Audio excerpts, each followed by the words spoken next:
తెలిసిన ఒక దైవజనుడు, చాలా మంచి దైవజనుడు, ఎలీషన్న గారు అని. మీరు విన్నారో లేదో పేరు నాకు తెలియదు, కానీ మంచి దైవజనుడు, ఖమ్మంలో పరిచయం చేస్తారు. నేను ఆ సంఘంలో వాక్యం చెప్పడానికి కూడా వెళ్ళాను. అయితే ఆ దైవజనుడు మంచి రోషం గల దైవజనుడు, ప్రతిష్ఠితుడు, వివాహం కాకుండా దేవుని కొరకు సేవ చేస్తూ ఉన్నాడు. ఆ దైవజనుడికి క్యాన్సర్ వచ్చింది. హల్లెలూయా, భయంకరమైన క్యాన్సర్, బ్లడ్ క్యాన్సర్. అయితే చాలా మంది అన్నారు, సేవకుడు ఏంది, క్యాన్సర్ ఏంది అని. యేసుప్రభు ఏమన్నాడు తెలుసా?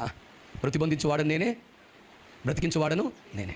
దేవుడు తన దాసుని తన యొద్దకు తీసుకోవడానికి ఒక ద్వారాన్ని ఏర్పాటు చేసి అలా తీసుకెళ్ళాడు. అది నేను చెప్పాలా, ఆ దైవజనుడే చెప్పాడు.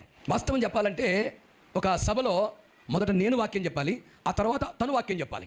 అయితే ఆ రోజు తను రావడం క్యాన్సిల్ అయింది. ఎందుకు క్యాన్సిల్ అయింది అని అడిగితే చెప్పారు, కొంచెం ఆరోగ్యం బాలేక ఆగిపోయారు, పరిస్థితి బాలేదు అని.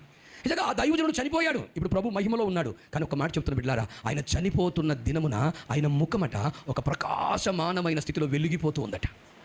అక్కడ ఉన్న కొంతమంది బిడ్డలు దర్శనం చూసినది ఏంటంటే, ఆ దైవజనుణ్ణి దేవదూతలు పరమునకు ఆర్భాటముతో కొనిపోయారట.